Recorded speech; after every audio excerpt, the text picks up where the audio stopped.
Shalom, salam sejahtera Bapak Ibu yang dikasihi Tuhan.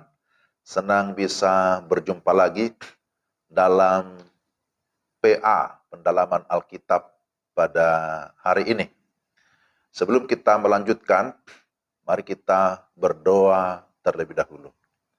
Ya Tuhan, kami mengucap syukur setiap kali ada kesempatan bagi kami untuk mendengar firman-Mu, untuk meneliti firman-Mu, karena firman-Mu itulah yang meneguhkan iman kami, yang menuntun kami, agar kami dapat berjalan sesuai dengan kehendak-Mu. Kami memohon pertolongan Allah Roh Kudus, supaya oleh hikmat dari Roh Kudus, kami dapat memahami kebenaran firman-Mu. Berilah kami Tuhan kesiapan, berilah kami sukacita dan damai sejahtera, sehingga kami sungguh-sungguh dapat menikmati firman-Mu dengan baik. Terpujilah Engkau, dalam nama Tuhan Yesus kami berdoa dan mengucap syukur. Amin. Firman Tuhan yang akan saya bacakan dari Yudas pasal 1 ayat 20 sampai 23. Mari Bapak Ibu kita lihat Yudas pasal 1, memang hanya satu pasal ya, ayat 20 sampai 23. Demikian firman Tuhan. Akan tetapi kamu, saudara-saudaraku yang kekasih, bangunlah dirimu sendiri di atas dasar imanmu yang paling suci, dan berdoalah dalam Roh Kudus.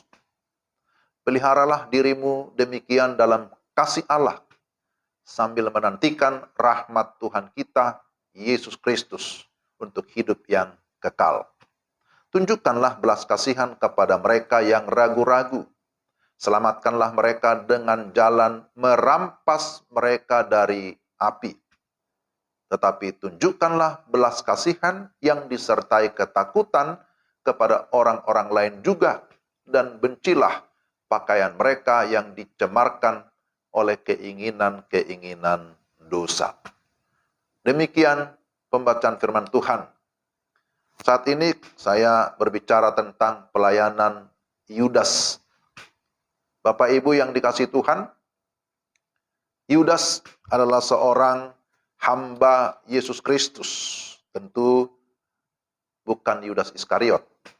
Di dalam ayat 1, Yudas pasal 1 ayat 1 dikatakan, dari Yudas hamba Yesus Kristus dan saudara Yakobus.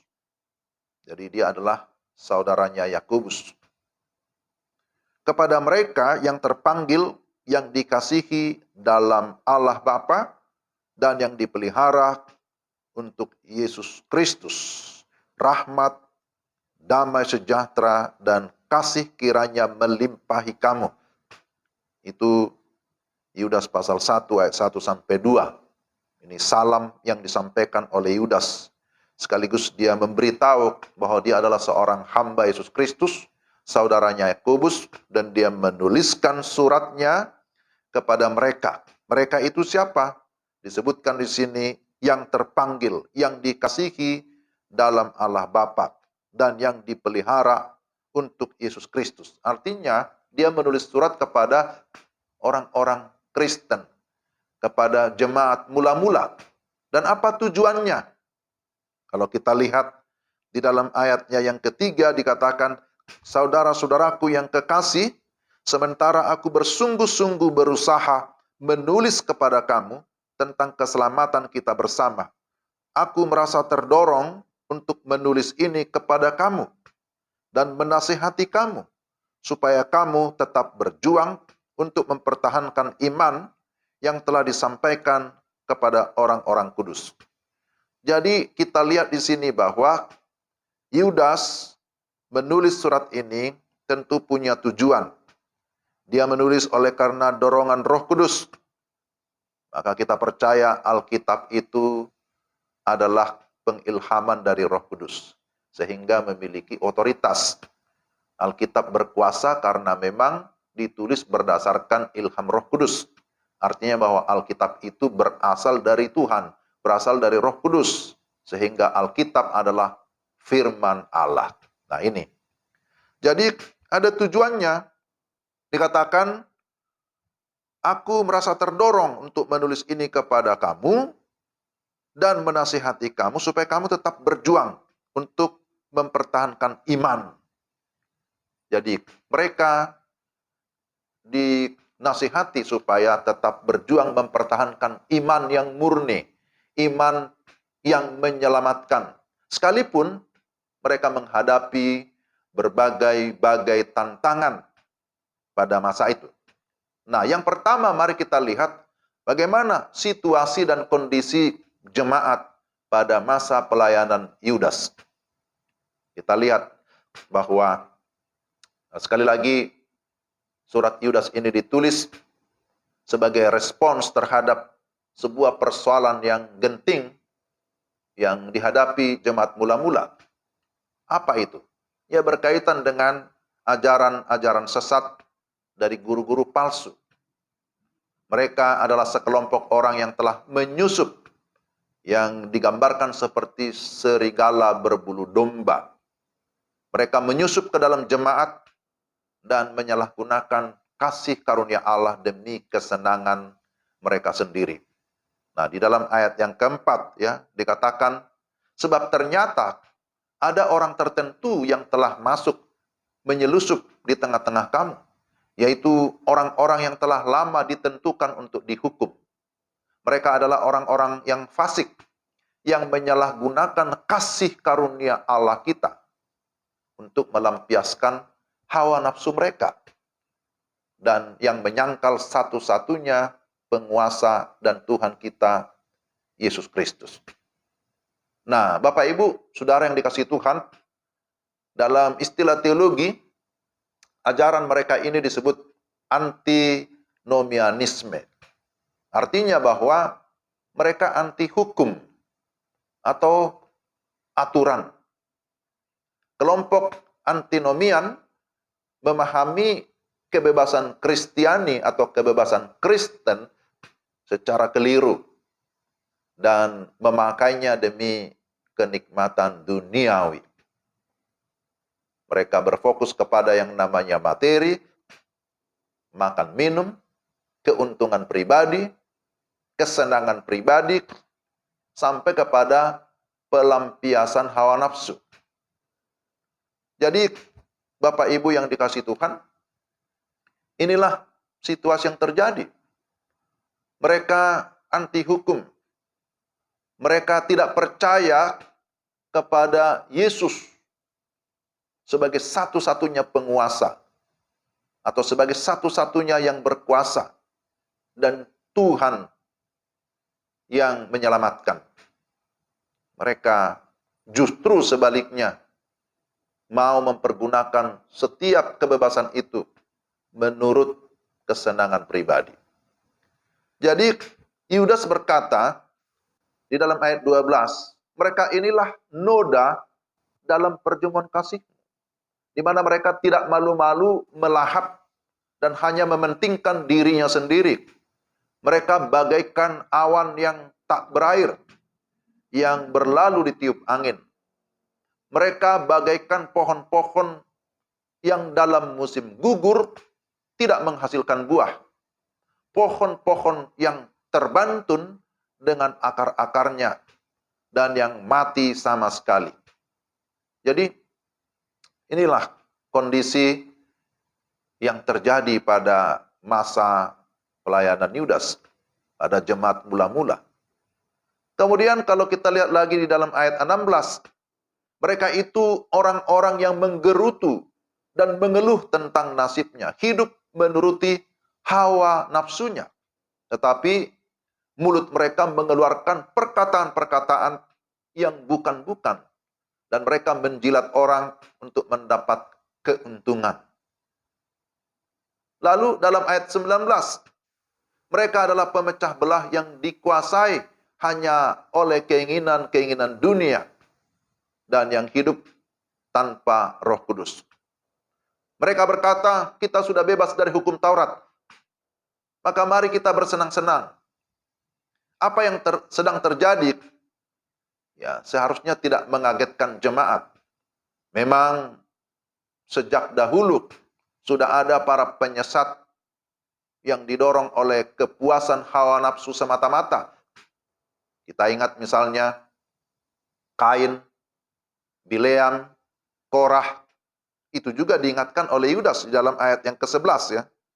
Dalam ayat 11 dikatakan begini, celakalah mereka karena mereka mengikuti jalan yang ditempuh Kain, dan karena mereka oleh sebab upah menceburkan diri ke dalam kesesatan Bileam, dan mereka binasa karena kedurhakaan seperti Korah. Jadi Yudas mengingatkan mereka kepada tokoh-tokoh di dalam perjanjian lama seperti Kain, Bileam, dan Korah. Dan juga kemudian dia mengingatkan dalam ayat 17 sampai 18 bahwa memang sudah ada nubuat menjelang akhir zaman akan tampil para pengejek kebenaran yang hidup menuruti hawa nafsu kefasikan mereka. Jadi ini situasi yang tentu tidak mudah, bahwa ada kelompok-kelompok yang tidak mau mengikuti hukum dan berkata, loh kita ini kan sudah bebas, sudah merdeka. Tapi kebebasan yang keliru, kebebasan yang tidak sesuai dengan apa yang di dalam Kristus ya. Kebebasan yang disalahgunakan, bukan kebebasan yang sejati, bukan kebebasan melakukan apa yang benar, apa yang diperintahkan Tuhan, tapi melakukan apa yang sesuai dengan keinginan untuk menyenangkan diri. Ya. Jadi ini kita lihat. Selanjutnya juga kalau kita baca di dalam ayat 22 sampai 23, di sana dikatakan bahwa ada orang-orang yang sudah terpengaruh dengan ajaran sesat itu ya. Bahwa ada kelompok-kelompok yang sudah meragukan, yang sudah ragu ya tentang kebenaran. Ya kita bisa lihat supaya lebih jelas ya. Dalam ayat 22 ya, kita lihat di dalam Alkitab. Tunjukkanlah belas kasihan kepada mereka yang ragu-ragu. Jadi ayat 22 menyatakan sudah ada kelompok yang ragu-ragu karena munculnya berbagai pengajar-pengajar palsu, pengajar-pengajar sesat di tengah-tengah jemaat. Jadi meragukan firman Tuhan. Mereka berada tahap meragukan kebenaran. Maka kalau mereka tidak segera ditolong, keraguan bisa meningkat menjadi ketidakpercayaan. Dan ini tidak boleh dibiarkan. Lalu kelompok yang kedua, kalau kita perhatikan ayat 23, di sana dikatakan bahwa ada kelompok-kelompok yang sudah terikat dengan kesesatan, yang sudah terikat dengan dosa. Pakaian mereka sudah tercemar oleh keinginan-keinginan dosa, dan istilah pakaian di sini ya, merujuk pada jubah dalam ya. Jadi ada jubah luar, ada jubah dalam. Jubah dalam yang langsung bersentuhan dengan kulit. Jadi pada zaman itu biasa orang mengenakan dua helai baju atau jubah, dalam dan luar. Jadi yang dimaksud di dalam bagian ini berkaitan dengan jubah yang di dalam. Jubah dalam ini tercemar oleh keinginan daging atau keinginan dosa. Dengan kata lain, bahwa kebobrokan mereka sudah mendarah daging. Jadi bukan hanya sekedar perilaku luar, bukan sekedar ikut-ikutan. Mereka sudah terhisap ke dalam kesesatan dan kepuasan daging yang begitu dalam. Jadi orang-orang ini mungkin sudah menjadi sama dengan para pengajar yang menyesatkan. Sebagaimana kita lihat di dalam ayat 8. Di dalam ayat 8 disebutkan bahwa ya, dalam ayat 8, Yudas 1 ayat 8, Namun demikian orang-orang yang bermimpi-mimpian ini juga mencemarkan tubuh mereka dan menghina kekuasaan Allah serta menghujat semua yang mulia di sorga. Jadi ini perlu diwaspadai. Ini perlu segera diatasi. Bukan hanya diwaspadai tapi juga harus diatasi. Karena mereka sudah terhisap dalam kesesatan karena pengajar-pengajar sesat itu rupanya ya sangat intens bagaimana memengaruhi kehidupan orang-orang percaya. Maka kalau ini tidak segera diatasi, nah ini bisa akhirnya mereka berada di dalam kesesatan, kemudian mereka berada di dalam kebinasaan. Ya. Mereka digambarkan atau disebutkan sedang berada dalam api. Nah, karena itu harus segera dirampas dari dalam api. Dirampas artinya diambil, ditarik, ataupun diselamatkan. Metafora api dalam Alkitab memang seringkali muncul. Itu dalam konteks penghakiman. Misalnya kalau kita melihat dalam Matius 3 ayat 10, disebutkan kapak sudah tersedia pada akar pohon, dan setiap pohon yang tidak menghasilkan buah yang baik, pasti ditebang dan dibuang ke dalam api. Juga dalam Matius 5 ayat 22, tetapi aku berkata kepadamu, setiap orang yang marah terhadap saudaranya harus dihukum. Siapa yang berkata kepada saudaranya, kafir, harus dihadapkan ke mahkamah agama. Dan siapa yang berkata jahil, harus diserahkan ke dalam neraka yang menyala-nyala. Jadi istilah api ya, itu dihubungkan dengan penghakiman di sini. Jadi kalau dikatakan bahwa mereka sedang berada dalam api, artinya berada di dalam penghakiman, berada dalam penghukuman. Kalau tidak segera dirampas, kalau tidak segera ditarik, maka mereka akan binasa. Nah, inilah yang merupakan kepedulian atau keprihatinan dari Yudas. Itulah sebabnya di dalam ayatnya yang ketiga tadi kita dengarkan, kita sudah baca bahwa dia sangat merasa terdorong untuk menulis surat ini, untuk memberikan nasihat kepada jemaat mula-mula, supaya mereka tidak berada di dalam kesesatan, supaya mereka tidak dibawa oleh arus penyesatan oleh guru-guru palsu, tetapi mereka boleh kembali kepada iman yang sejati. Nah, maka mari kita lihat bagian yang kedua, nasihat-nasihat yang disampaikan oleh Yudas. Bagaimana sikap orang percaya, bagaimana sikap orang Kristen ya dalam menghadapi segala tantangan yang ada. Tadi disebutkan bahwa mereka sementara dalam api, ya, tanda kutip api. Itu bicara tentang kesesatan, bicara tentang bahwa mereka sudah berada di dalam kebahayaan, ya, yang kalau tidak ditolong segera, maka mereka akan hilang, mereka akan binasa. Bagaimana dapat merampas mereka? Karena dikatakan rampaslah mereka dari dalam api. Maka kita lihat di sini pertama, secara internal, ya, kita harus memelihara kehidupan rohani kita. Yudas memberikan nasihat. Pertama-tama, bangunlah dirimu sendiri di atas imanmu yang paling suci. Ayat 20 bagian A. Kita lihat di sana ayat 20, akan tetapi kamu, saudara-saudaraku yang kekasih, bangunlah dirimu sendiri di atas dasar imanmu yang paling suci.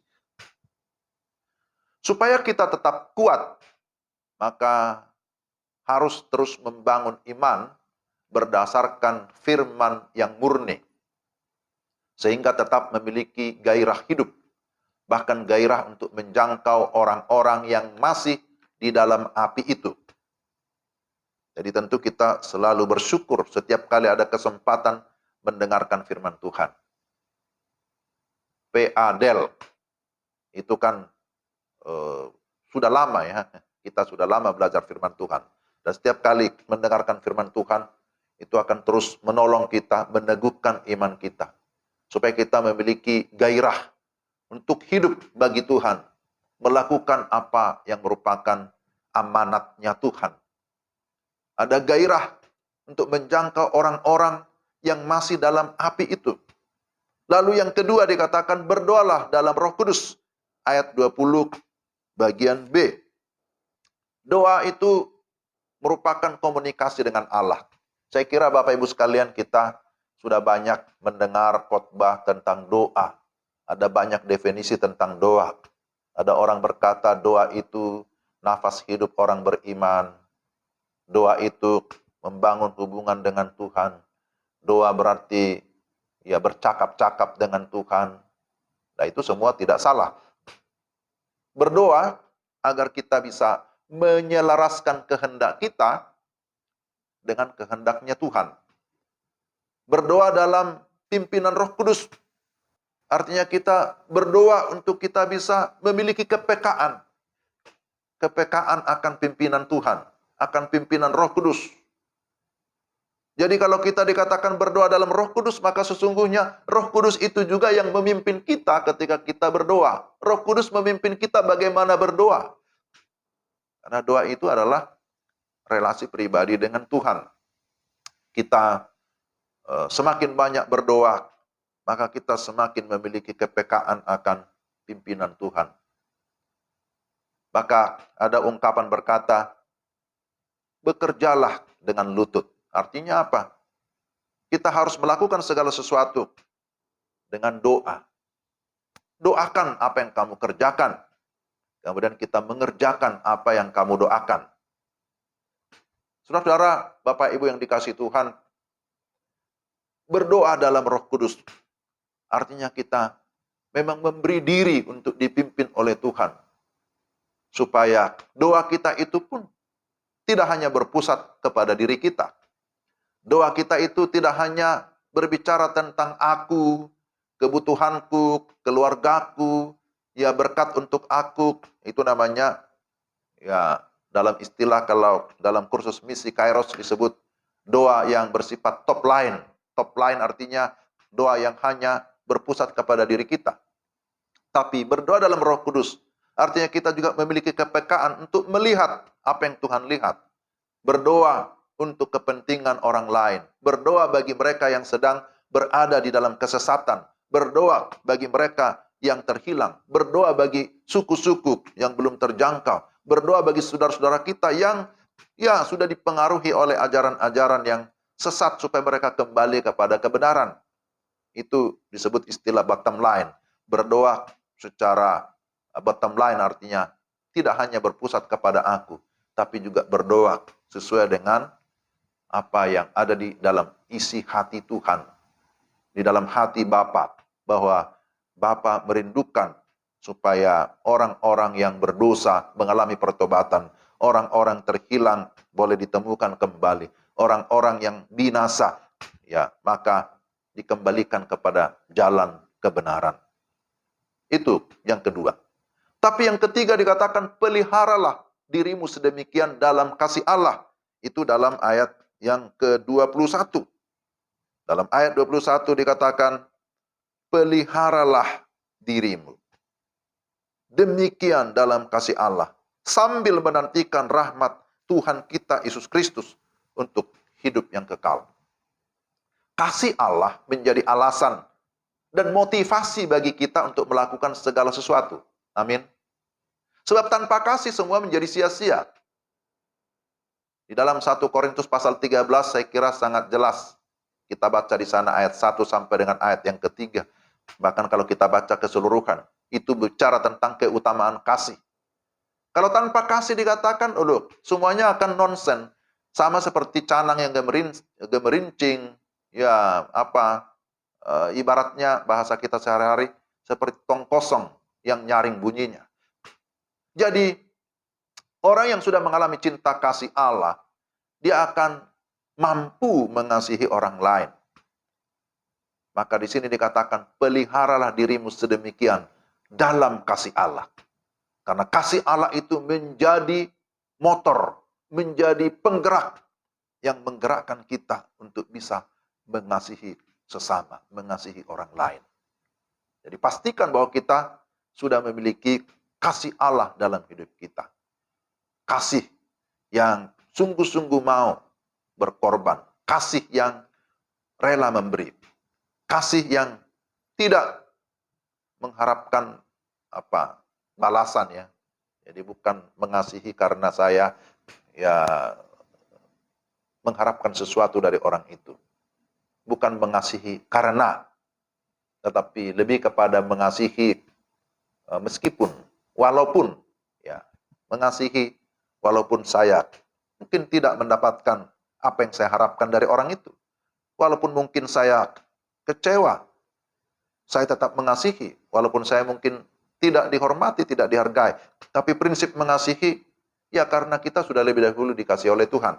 Nah inilah yang sebenarnya Yudas mau ada dalam kehidupan umat, dalam kehidupan jemaat. Itu bagian internal ya yang harus ada dalam kehidupan pribadi orang-orang percaya. Tapi yang berikutnya, bagian kedua dari poin 2, secara eksternal kita harus bertindak dengan segera. Dikatakan, tunjukkanlah belas kasihan, tunjukkanlah mercy, belas kasihan kepada mereka yang ragu-ragu dalam ayat 22. Nah inilah sikap yang harus kita miliki. Sebagaimana Yesus juga berbelas kasihan melihat orang banyak yang terlantar dan sesat seperti domba yang tidak bergembala.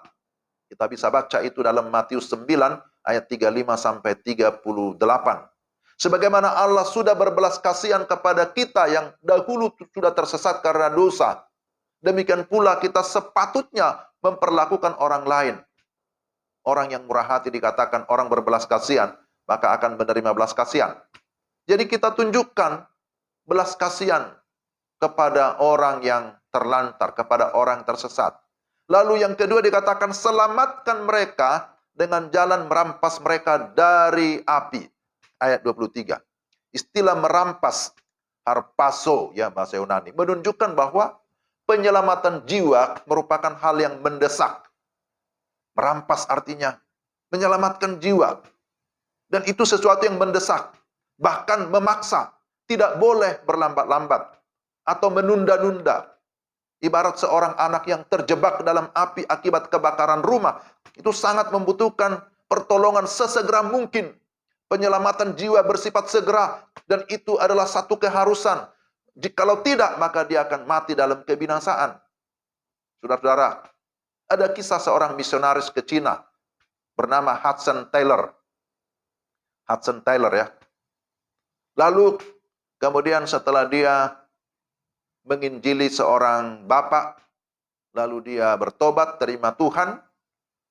Bapak ini, Tuan Ni namanya ya, berkata kepada Hudson Taylor, sudah berapa lama kamu di negerimu mendengarkan Injil? Lalu dia berkata, sudah ratusan tahun Injil masuk ke negara saya. Lalu dia dengan sedih berkata, mengapa kamu baru datang sekarang? Kenapa baru datang sekarang? Kamu sudah mendengarkan Injil ratusan tahun di negerimu. Orang tuaku mencari kebenaran selama berpuluh-puluh tahun. Sampai ia mati, dia tidak menemukan kebenaran itu. Dan dia sudah mati dalam kebinasaan. Dia sangat sedih. Saudara-saudara, orang-orang yang berdosa, mereka membutuhkan kebenaran. Mereka membutuhkan Injil keselamatan. Karena hanya Injil yang menyelamatkan. Injil yang berkuasa memberikan kepastian hidup yang kekal. Jadi, kisah ini tentu sangat menyentuh. Dia berkata, orang tuaku mencari kebenaran berpuluh-puluh tahun. Sampai dia mati, dia tidak menemukan. Saudara, di sekitar kita, ada banyak orang yang berada dalam api penghakiman dan kebinasaan. Bisa jadi anggota keluarga kita. Bisa juga tetangga kita. Rekan kerja kita. Dan juga orang-orang fasik lainnya. Orang-orang yang ada di berbagai suku-suku bangsa di dunia ini. Mereka membutuhkan Yesus Kristus, Sang Juru Selamat. Satu-satunya juru selamat. Yesus, dialah satu-satunya juru selamat. Maka kita harus bertindak menolong mereka. Dengan cara bagaimana? Memberitakan Injil. Menuntun mereka untuk datang kepada Yesus. Untuk bertobat, meninggalkan dosa.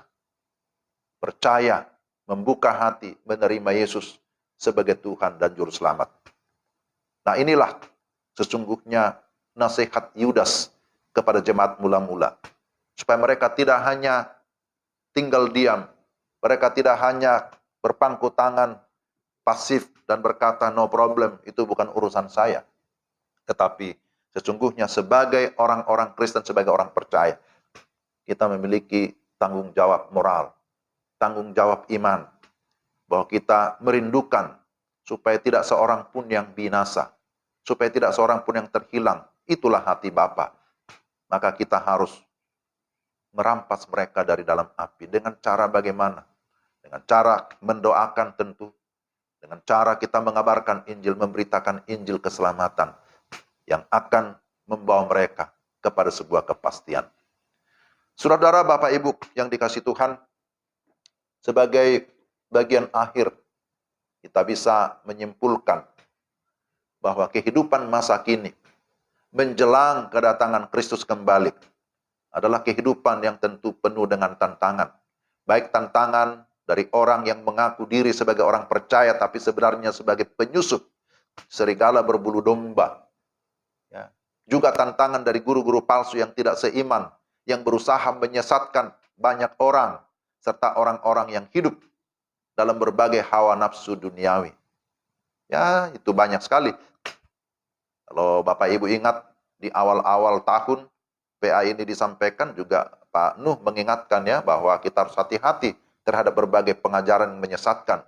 Saksi Yehova, Mormon, Christian Science, itu kan dari kalangan bidat-bidat Kristen. Belum lagi dari agama-agama lain. Kalau sekarang ini banyak sekali berbagai pendapat, perdebatan-perdebatan. Tapi mari kita fokus kepada kebenaran yang sejati, Injil yang murni. Kita kembali kepada Kristus Yesus, Tuhan dan Juru Selamat satu-satunya. Ada banyak tantangannya, ditambah lagi di era digitalisasi ini, era globalisasi. Ada banyak virus, selain virus COVID tentu ya. Ini konteksnya bicara tentang virus penyesatan, begitu mudah menyebar dan memengaruhi lintas generasi.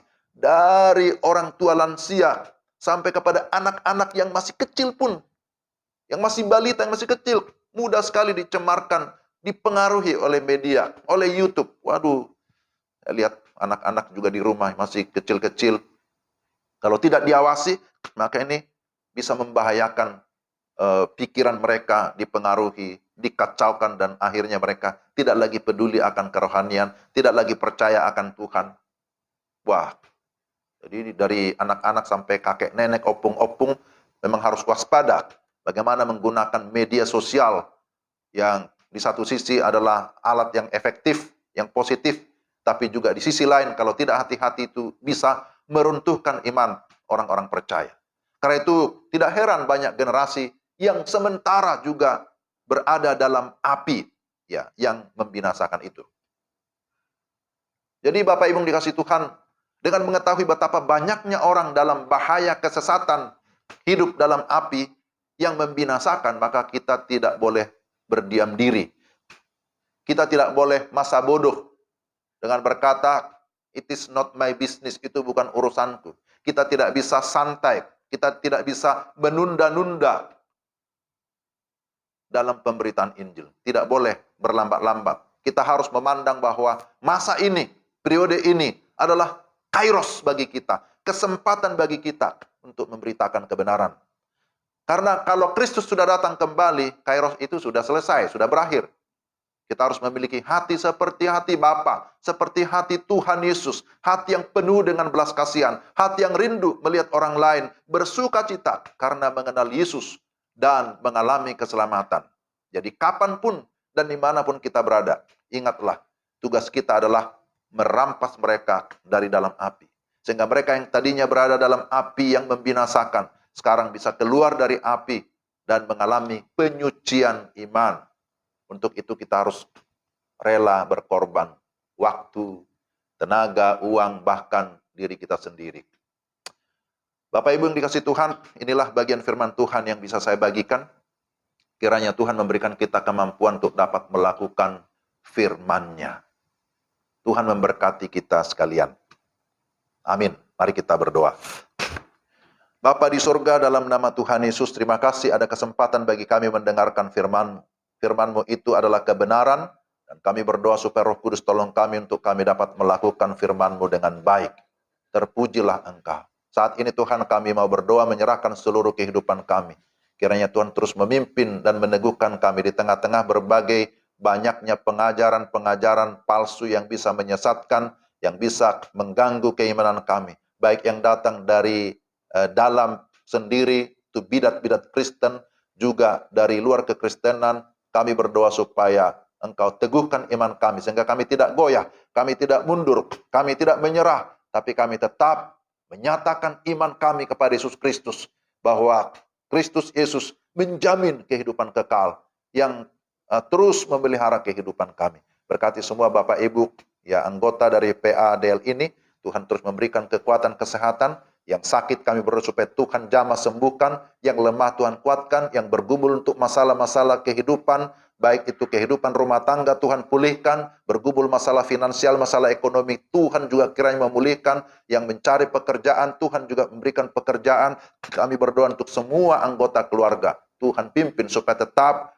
berdoa kepada Tuhan, tetap beribadah kepada Tuhan, tetap mencintai firman Tuhan sebagai landasan kehidupan kami orang-orang percaya. Kami berdoa untuk pengurus PADL, Tuhan berkati semuanya ya Tuhan, dari pembina, ketua, semua pengurus seksi-seksi yang ada, tetap satu hati untuk melakukan pekerjaan mulia, melakukan yang terbaik bagi kemuliaan Tuhan. Bapak, kami berdoa, menyerahkan bangsa dan negara kami, Tuhan memimpin dalam menghadapi tahun-tahun politik, berikan keamanan, berikan kesatuan, jauhkan dari segala perpecahan, jauhkan dari segala adu domba, jauhkan dari segala teror, jauhkan dari segala intoleransi, jauhkan dari segala bahaya-bahaya laten, jauhkan dari segala kekacauan, dan biarlah Indonesia tetap aman dalam penyertaan, dalam pemeliharaan Tuhan. Dan itu kami berdoa untuk pemerintah kami, presiden, wakil presiden, semua kabinet, semua pemerintah dari pusat sampai ke daerah, Tuhan memberkati supaya kehidupan mereka boleh menjadi contoh, boleh menjadi teladan untuk kemajuan negara kami ini.